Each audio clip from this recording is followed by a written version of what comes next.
salaamaaleykum chers téléspectateurs Grand Yoff TV amaat mbégte teew fii ci seen émission Tuto Sport nag comme ni ngeen ko xamee rek moom mooy émission bi leen di indi lépp lu xew ci wàllum sport tàggat yaram lu jëm ci wàllu football basket lamb jóge Afrique dem bitim réew aussi seet li nga xamante ni moom moo fa xew voilà comme ni ñu koy tàmmoo di ko defee rek tey. Vraiment li ñu fi nar a waxtaanee dina bëri xam nga ni nag coupe du monde bi mu ngi fii ci Sénégal le 6 ba le 7 waaye tamit Aliou Cissé di waajal li nga xamante ni moom moo di coupe du monde bi ak liste bu mu war a génnee lan moo ci war a am ay joueurs yu bees yi nga xamante ni ñu ngi leen ciy xaar waaye tamit équipe xale yi U20 bi ak li nga xamante ni mooy CHAN bi ñoom ñëpp daal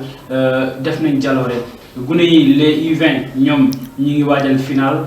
CHAN bi ñoom qualifié nañ ba noppi waaye tamit daañu wax ci wàllum li nga xamante moom moo di golf Sénégal ñuy waajale Jeux olympiques yi dinañ wax tamit ci wàllum lamb diggante Bombardier ak Tapha Tine ñoom na xam ngeen ne seen combat taxaw na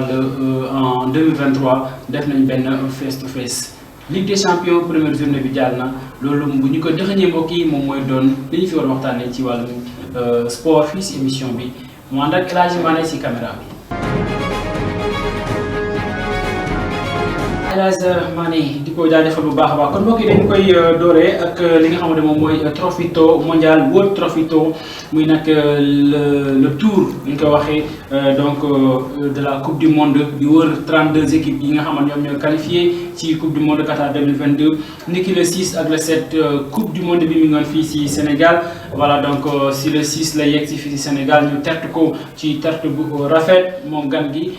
nag le 7 si la ko président de la République Macky Sall jot ñu présenté ko ànd ci ak ki nga xamante ni moom mooy la légende du football mondial le champion du monde 98 David Trezeguet indi coupe bi jox ko président de la République Macky Sall mu présenté ko Sénégalais yëpp voilà donc kon c'est la deuxième fois consécutive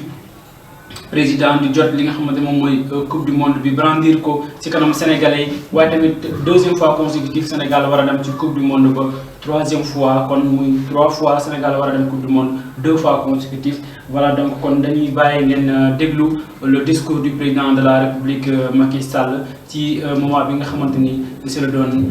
ñaaxaat gaynde yi ñu teewlu kàddu bi. Je voudrais surtout vous remercier pour la bonne organisation de cette visite. Au-delà de la compétition, nous le savons, le sport est un facteur de paix, d'éducation et de fraternité humaine. Parce qu'en même temps qu'il forge le corps,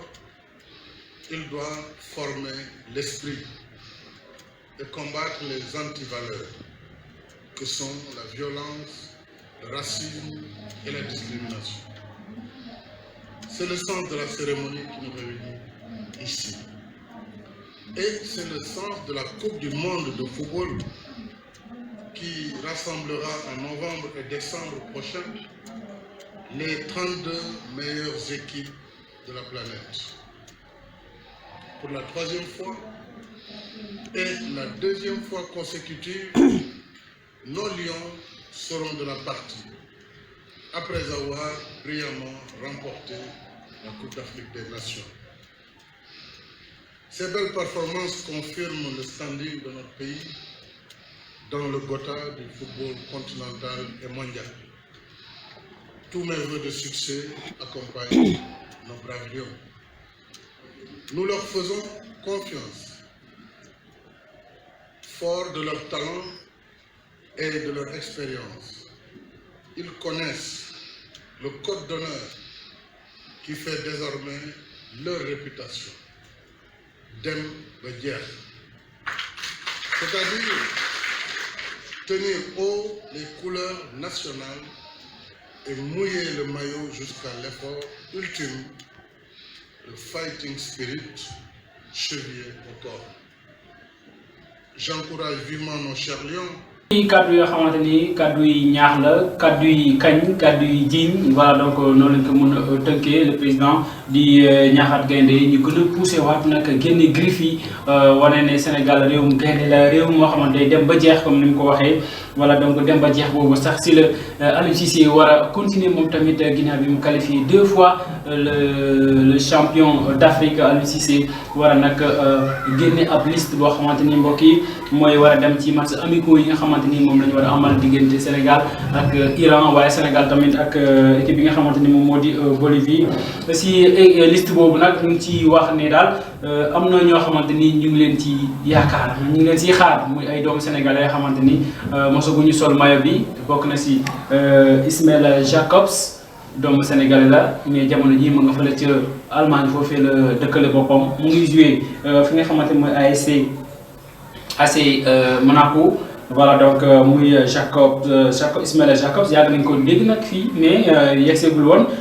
ak Nicolas Jackson muy doomu sénégalais bi nga xamante ni xamoon nañ ko fii si championnat bi ginnaaw bi mu jaaree si Casa Sport attaquant la foofu si diwaanu Villarreal ak tamit kii di Moussa Niakhaté français la waaye nag demandé na ngir sol maillot équipe nationale bu Sénégal nekk défenseur aussi 26 ans foofu sa Nottingham Forest ci club bu bees bi nga xamante foofu la Cheikhou Kouyaté nekk voilà keneen koo xamante ni man maa koy wax muy Henri Saivet jot nañu ne mun na ñëw. Pourquoi? Parce que le Sénégal manque quelque chose, muy des tireurs, des coups de pied arrêtés. Henri Saivet 3 essais sur 4 le double coup franc en direct. Voilà, depuis Pape Kouli Diop amuñu tireur. Je pense aussi que Aliou Cissé mën naa mu woo ko mais en tout cas on va attendre le 16 septembre xool liste bi nga xamante ni moom la Aliou Cissé di génnee ngir nag ñu waajal li nga xamante ni tey mbokk yi moom mooy coupe du monde éliminatoire yi. pare na ñu ngi jëm si préparation yi match amicaux yi tëgg nañ ko si mois septembre bi kon match amicaux yi sax bu ñu xoolee Sénégal ñi nga xamante ni ñoom la waroon taseel muy nag équipe bi nga xamante ni moom moo di Bolivie Sénégal waroon tase ak Bolivie foofee si diwaanu Autriche tase ak Iran si diwaanu Autriche loolu la ñu waxoon si premières informations yi mais finalement dafa am dernières informations ndaxte nee nañ Sénégal kon match yi mu ngi koy amalee. Premièrement digganteem ak Bolivie ñu ngi koy amee fële nga xamante ni moom moo di France ce sera donc le 24 voilà donc digganteem ak Autriche match amical laata loolu tamit Bolivie moom dina tase foofu ak Tunisie le 21 après match bi en France fële ca stade de la Source d'Orléans dañu fay jógee dem fi nga xamante ni mooy stade national bu Slovénie foofee la ñu tase ak Iran le 27 voilà donc su ko defee voilà. ñu tase ak équipe bi nga xamante moom moo di Iran muy les matchs amicaux laata ñuy dem ci coupe du monde bi voilà nee nañ tamit stade boobu nga xamante ni fa la ñuy tase muy stade national de TL-Népal voilà TL-Népal stade bu Slovénie foofu la ñuy tase ak équipe bi nga xam ne moo di Iran le 27 su ko defee suñu fa noppee nag daañu mën a dem ci li nga xamante moom moo di coupe du monde bi waaye dem ci coupe du monde bi mbokk yi du yomb ndaxte nag. Vraiment foo mu laaj koppoor moo tax nag les fédéraux mu ñoom Augustin Senghor jàpp ne waxtaan gi pare nañ ngir jukki 300 millions ngir Sénégal mën a nekk si condition yu baax voilà donc Augustin Senghor loolu la wax waaye tamit lu jëm ci coupe du monde bi pour Sénégal mën ko indi foo nag mu jukki lu toll 8 milliards de francs CFA 8 milliards de francs CFA pour Sénégal mën a jël coupe du monde bi tu mu ne du teew ñu nataal nañuy déglu kàddu yi nga xamante ni maître Augustin Senghor wax na ko. fait d'organisation match beeg yëpp dina nekk lu takku xëj na dina egg peut-être si 200 millions lu mu tuuti bu ñu boolee suñuy frais ak frais yu organisation match ak li ñuy jox équipe bi sax xëj na dina ko weesu ay 300 millions mais toll nañu foo xam ne ndëgëne dañu am yéene def lu rëy coupe du monde war nañu waajal suñu équipe nu mu waree ñu bañ a dugal koom ak dugal li si war yëpp pour que équipe bi. buy dem coupe du monde mu mëtal préparation bu doy sëkk donc loolu daal mooy suñu yéene. voilà moo nekk kaddu yi maître Augustin Senghor le président de la fédération sénégalaise de football vice-président de la CAF. voilà donc mu nekk avocat aussi Augustin Senghor moom mu wax loolu 300 millions pour ñu mën a préparer wu waaye tamit 8 milliards de francs CFA pour ñu mën a jël coupe du monde amin mën nañu ko jël pourquoi pas parce que très égal loolu la wax bi fi ñëwee nee na Sénégal fait partie des outsiders voilà. président kon ñoo ko déggandoo Augustin Senghor yàlla ñu jël coupe bi yàlla ñu dem Qatar def fa jaloore jël coupe bi indi ko pourquoi pas mais nag suñu poule bi du yomb on va jouer contre l'équipe du Pays-Bas l'équipe de Qatar et Équateur voilà du yomb mbokk yi nag ginnaaw équipe nationale bu Sénégal ak li si jot a wax yëpp dañuy nag xool beneen équipe nationale du Sénégal muy les locaux su ñu nee les locaux nag mooy ñi nga xamante ni fii ci Sénégal lañ nekk di jouer championnat bi ñoom après 11 ans de disette dañoo qualifié ci li nga xamante ni moom mooy Coupe d'Afrique championnat national local. kan moo fa jaar Pape Thiaw moom tamit nekk ancien international Pape Thiaw quart de finaliste Coupe du monde Aliou Cissé quart de finaliste Coupe du monde ñoo doon entraîneur qualifié Pape Thiaw ñoo jël li nga xamante ni moom mooy équipe nationale locale bi qualifié loo ko ci li nga xamante moom mooy CHAN après 11 ans de disette. kon mu ngi noonu Pape Thiaw ginnaaw bi mu vaincre li nga xamante mooy les signes indiens contre la Guinée bi nga xamante ni mën naa wax ne donc c'était une démystification. Pourquoi? Parce que Guinée 3 fois mu ñu éliminé Mauritanie éliminé benn yoon Pape Thiaw ñëw dagg bu mu njàm googu yëpp qualifié Sénégal ci li nga xamante ni moom moo di Coupe d'Afrique boobu. Pape Thiaw dafa dóor Guinée à Dakar stade Abdoulaye Wade 1-0 ñu dem Mali ñu dóor ko 1-0 ñu dem ci série de tirs au but 5-3. voilà gis ngeen ko ki nga xamante ni mooy Alioune Badara Fati nekkoon homme du match def jaloore def arrêté benn penalty dóor 5e penalty bu dugg. voilà donc le fils de Casa Sport noonu la def di continuer jàllaram ginnaaw bi mu nekkee tamit ci équipe nationale bu Sénégal. voilà donc mu nekk mbégte moo xamante ni wax ma la sax mbégte Sénégal mais mbégte la si ñoom supporters yi seen supporters yi joueurs yi gis ngeen ñu ngi fekk vraiment c'est de la fête. On dit que c'est l'année de la consécration au Sénégal. Mais avant ñuy sori ci loolu wala tamit avant ñu joxe ñi nga xamante ñoom ñoo qualifié dañuy déglu kàddu yi nga xamante ni kii di Pape Thiaw yëkkati na ko après qualification. Le football se gagne sur le terrain, donc faut rester concentré. Et donc, malheureusement, il y a des choses qui étaient bonnes au match aller. Aujourd'hui, on ne les a pas vues sur ce match. Mais maintenant, on continue à travailler. On sait qu'on est encore sur la route. Et on sera en face contre la Guinée et une équipe plus forte. Mais voilà, maintenant c'est bien parfois d'avoir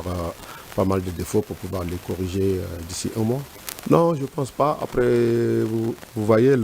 comme on dit, un contexte et quand on arrive à gagner une équipe 3-0. Papa Bouna Thiaw, moom la wuyoo mu nekkoon joueur bu ma fonkoon en 2002 je portais le numéro 18 de Papa Bouna Thiaw moi oui en tant que jeune bëgg ko fonk équipe nationale bu Sénégal. Donc il faut que ñu jéem a xool bu baax a baax bëgg suñu réew bëgg ko fonk ko bi nag mooy di seetaan suñu football di défendre suñu couleur parfois di waxtaanee suñu mbir. voilà mais ni ñu koy waxee am na ñoo xamante dañoo complètement désintéressé aussi au sport national mais c'est pas la bonne voie. Donc il faut que ñu bëggante jàppalante comme Aliou Cissé nu mu ko def fekk ji ñoom Pape Thiaw Bamako dem waxtaan ak xale yi saafowanteeg ñoom encourager leen. voilà c'est un bouffée d'air vraiment. Donc on félicite Aliou Cissé sur ce geste mais également l'ambassadeur du Sénégal bi nga xamante ni moo nekk Mali. voilà après loolu mbokk yi xam ngeen ne CHAN bi vraiment Maroc moo yore mbir yi mais si dernier tour bii nii éliminatoire yi ils étaient 30 nations yu nekkoon ci course bi pour nag qualifier 30 nations 15 vont sortir certainement. mais 18 équipes ñoom ñooy dem ci li nga xamante ni moom mooy Coupe d'Afrique bi ñuy prévoir foofu ci diwaanu Algérie. voilà donc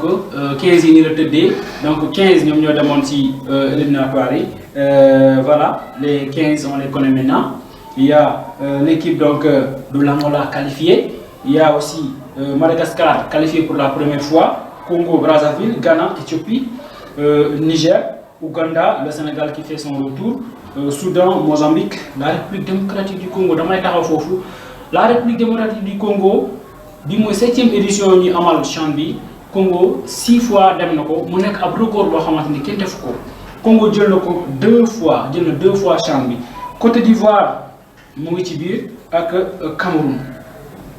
voilà di nga ma laaj compétition bi nu mu mun a nekkee 18 équipes te 15 nekkoon ci qualification bien sûr. Algérie moom moo organisé du bokk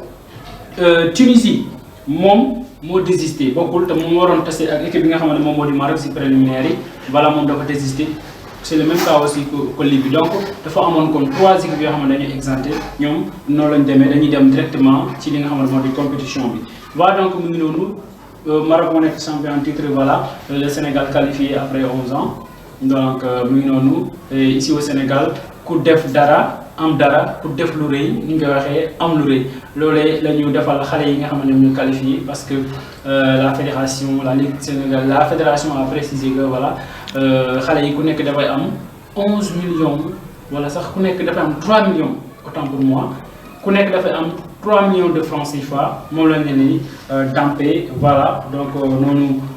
la ñu ko waxee fédération du Sénégal di def tamit ngéwél Pape Thiaw wax na ko nee na mu ngi kontaan bu baax si moyens yi nga xamante ni jox nañ ko xale yi jox nañ ko ñoom tamit ba ñu mën a dem si compétition bi vraiment qualifié pour voilà dem ci li nga xamante moo di compétition bi. waaye nag si weekend bi la si semaine bi nekkul ne équipe locale bi rek ñoo def jaloore waaye tamit U23 yi nga xamante ni ñoom ñi nga fële si diwaanu Mauritanie vraiment def nañ jaloore waaye nag. jaaraama gi yeggagul parce que foofu ñu dem final su ko defee ni qualifié si Coupe d'Afrique catégorie U20 yi nga xamante ni dañ koy amal foofee sa diwaanu Égypte ndaxte nag après donc les matchs de poule Sénégal nekkoon ci poule B bi moom ak équipe bi nga xamante moom moo di Libéria ak Gambie ak Guinée ak Cap-Vert Sénégal moom moo jël premier génn avec 10 points voilà donc 4 matchs joués 3 victoires un match nul. Voilà, le Sénégal a battu l'équipe de la Guinée 3-1 à la première journée, 2 buts partout contre Libéria, 3-0 contre Cap-Vert et 1-0 contre la Gambie. Voilà donc le parcours des Lions, donc protégé par Malick Daf, qu'il faut remercier vraiment dans ce parcours. Mais il reste donc à la qualification pour la finale. Avant la finale, le Sénégal a hérité en demi-finale l'équipe donc de la Mauritanie, classée deuxième donc de la poule A. Mauritanie qui organise d'ailleurs donc Coupe B, moom organisé tournoi bi kon du yomb on va jouer avec donc contre donc l'équipe organisateur de ce tournoi UFOA U20. Deuxième demi-finale opposera le Mali à la Gambie. Voilà donc match bu nar a métti Gambie Mali Sénégal Mauritanie donc ñaar ñooñu ku si qualifié si ñaar demi-finale da ngay dem ci li nga xamante moom moo di compétition bi. Voilà pour les affiches c'est vendredi 9 septembre 20h30 Sénégal Mauritanie mais à la levée de rideau on aura donc Mali Gambie à partir de 17h30. Voilà donc mu ngi noonu on vous signale aussi que au niveau donc de la zone UFOA B. Bénin et Nigeria se sont qualifiés voilà mbokk yi kon mu ngi noonu loolu mooy li nga xamante ni mooy information yi ñu am ci tournoi bi am fële ca diwaanu Maroc xanaa rek El Hadj dañuy ñëw fii nga xamante ni moom mooy Sénégal wax lu jëm ci li nga xamante ni moom mooy nag préliminaire Ligue des champions xam ngeen ne Casa Sport moom mooy teewal Sénégal voilà donc dañuy def benn pause ñëwaat léegi jublu ci li nga xamante mooy préliminaire yi waaye tamit lu ñeel wàllum Ligue sénégalaise de football professionnel. El Hadj Mané donc El Hadj Mané dañuy dem seen zone muy côté Casamance voilà côté ñoom Sadio Mané. Voilà, Casa Sport, le champion du Sénégal, war a jouer son premier match préliminaire Ligue des champions. Voilà, un match prévu le 11 au stade Lat Dior. Voilà, ñu si ñaanal gars yi góorgóorlu bu baax a baax. D'ailleurs, loolee la Ansu wax sax nee na vraiment on doit soutenir le Casa Sport pour donc se qualifier. Pour se qualifier nag attention Diès Kabylie de l'Algérie il faut ñu gagner boo xamante ni. Bah, si nous gagnons, même pour nous donner ça, nous qualifier. Donc, les matchs à domicile, il faut les gérer. Il faut au moins une différence de 2 buts. Soit de résister, même pour les d'or, on a 0 ou 0-0, on va qualifier.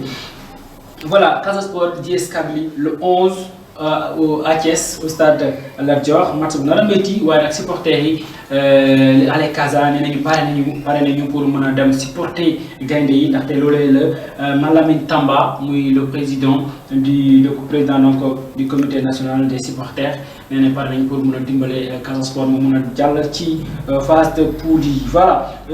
mais compétition boobu il faut préciser que il y a donc c'est le premier tour hein. Il y a 6 équipes qui sont exemptées,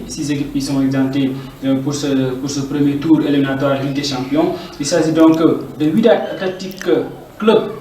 le nouveau club de Bouli André Sambou, l'attaquant de Jahaf, donc tenant du titre. Il y a également le tout-puissant Mazembe de la République démocratique du Congo, Al-Ahli de l'Égypte, Raja de Maroc, Mamelodi Sundowns de l'Afrique du Sud, mais également Espérance de Tunis. Nous avons un club qui est taxaw ñom bokku ñu ci tour bobu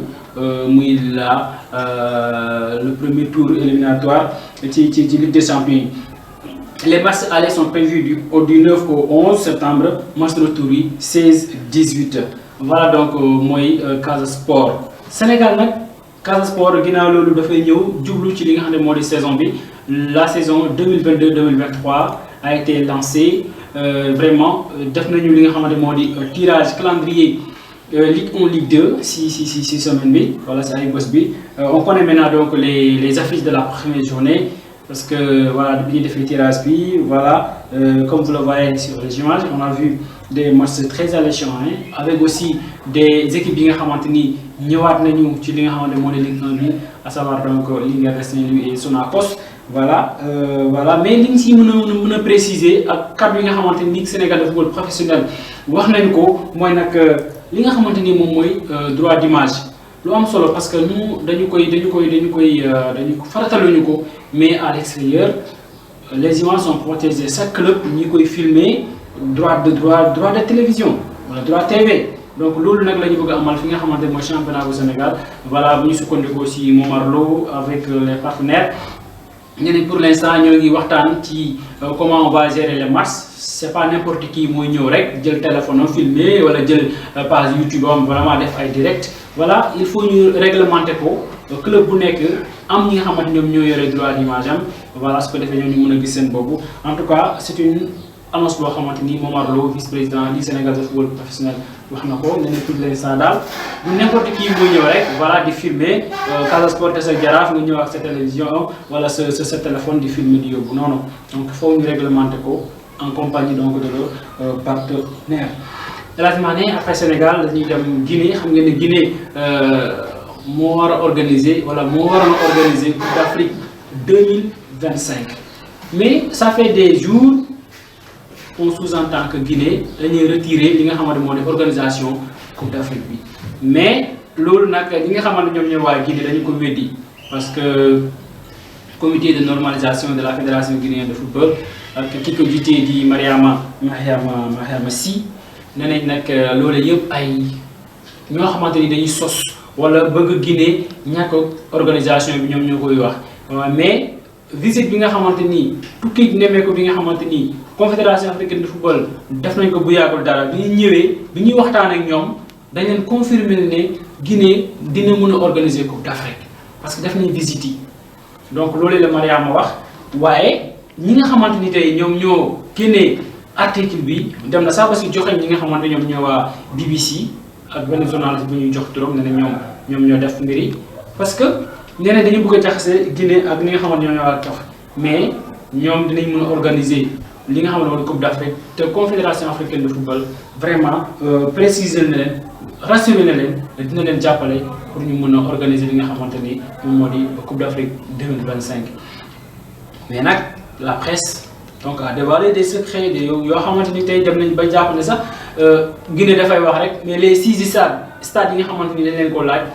ça ne figure que sur les papiers ba tey gisuñu benn travaux commencé loolu tamit on a eu ces informations voilà donc pour parler de cette compétition qui doit se tenir au niveau donc de la Guinée voilà mais Sénégal moom xanaa moom du organiser Coupe d'Afrique d'ailleurs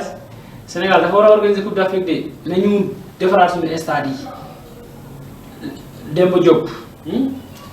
Demba gis naa kii maître Augustin Senghor di wax seen page ne voilà posez vos questions voilà j'ai vu beaucoup de questions hein stade yi fan lañ toll est-ce que dinañ mën a pare avant beneen prochaine kii élection pour ñu mën a organiser Coupe d'Afrique mais beaucoup de questions hein il faut ñun tamit ñu jéem a xool parce que donte stade Abdoulaye Wade bi mu ngi fii voilà Senghor mu ngi fii te boobu sax vraiment ñu bëri on disait que dañ ko war a raser waa defaraat ko mais bu ñu ñëwee réflexionné ko nii aussi voilà day xaw a kii mais Demba Diop moom dafa war a baax parce que football navétane bi c'est le basé surtout au niveau des clubs des équipes de navétane de Dakar Voilà, parlant de Navétane aussi, on rappelle que Diamono de Louga a remporté donc la 35e édition devant une équipe de Louga là, muy nak Dëkkandoo de Louga, Dëkkandoo qui perd donc son deuxième titre parce que moom moo nekkoon li nga xamante mooy champion titre. Diamono aussi ñëw première finale mu jël coupe bi. Voilà, c'est ça donc en ce qui concerne le football au niveau donc du Sénégal. Et là dañuy jël avion bi dem seeti ce club ban club la sax ce club bien la Maison Blanche moom mi nga xamante ni mooy Real Madrid waaye ak Chelsea mi nga xamante dafa daanu fële sa diwaanu Croatie loolu mooy li nga xamante ni mooy première journée bi donc dañuy dem ñëwaat wax ci résultats yi nga xamante ni am nañ ko ci première journée Ligue des Champions. L'une des plus prestigieuses compétitions en Europe, la Ligue des Champions, donc a repris ses droits. Voilà donc mardi.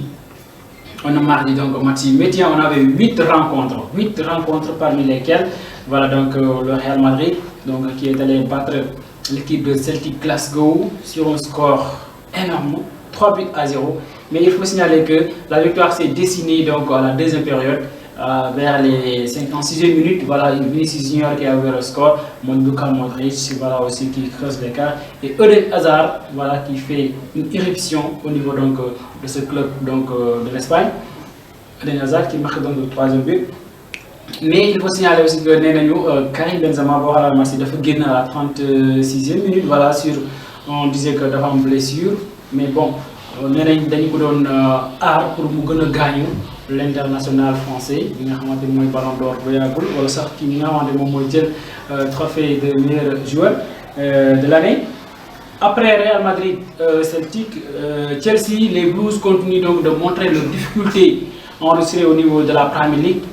Ça s'est senti aussi au niveau de la Croatie bi ñu demee contre Dinamo Zagreb dañ leen door 1-0 but bi nga xamante ni depuis 13e minute ba fin du match mën na ko lijjanti avec des joueurs yi nga xamante ni ak recrutement yi nga xamante ni def na ko vraiment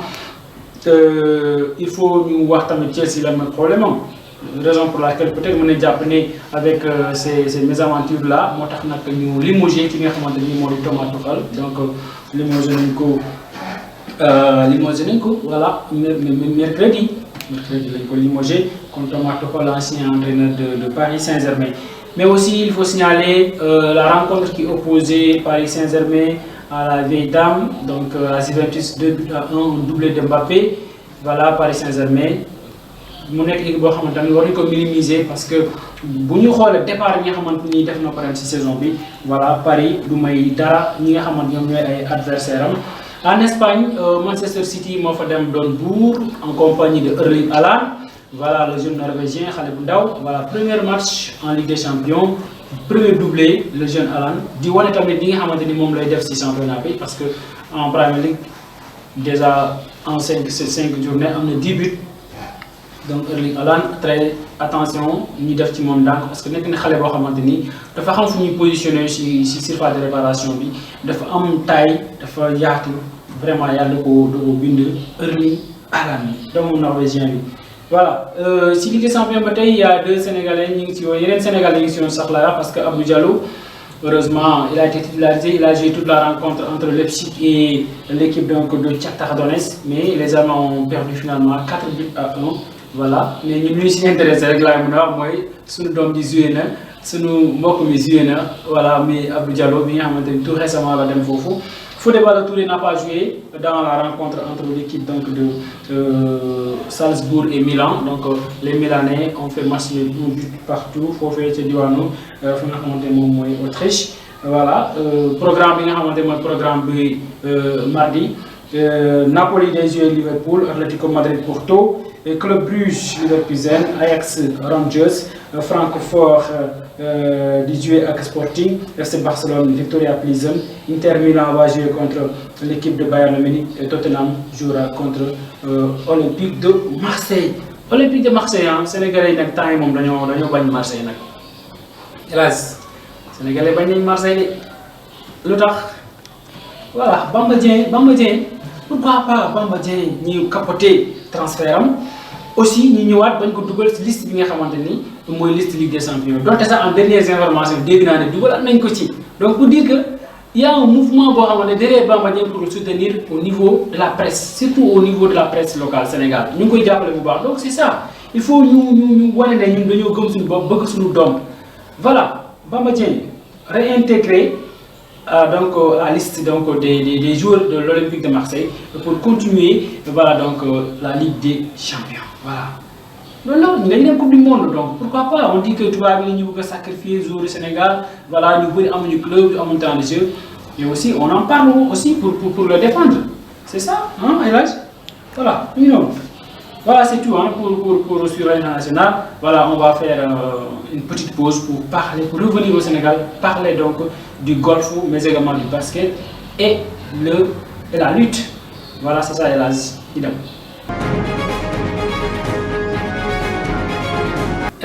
Golf, hein? Golf, c'est le sport presque le plus pratiqué aux États-Unis, hein?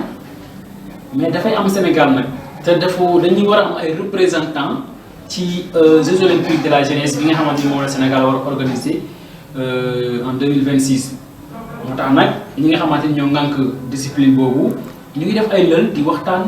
di jangal xalé di récupérer ay goné pour nak wan len naka lañuy jouer golf su ko defé ñu am li nga xamanteni mom mo équipe compétitive pour compétition bobu voilà en 2026 raison pour laquelle 6 semaines bi ci ay boss gi gis nañ les dirigeants ñi ngon fele ci diwanu Sali vraiment di def stage premier stage deuxième stage qui a été clôturé voilà sous la présence donc de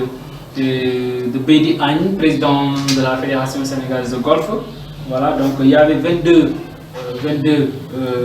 jeunes, 11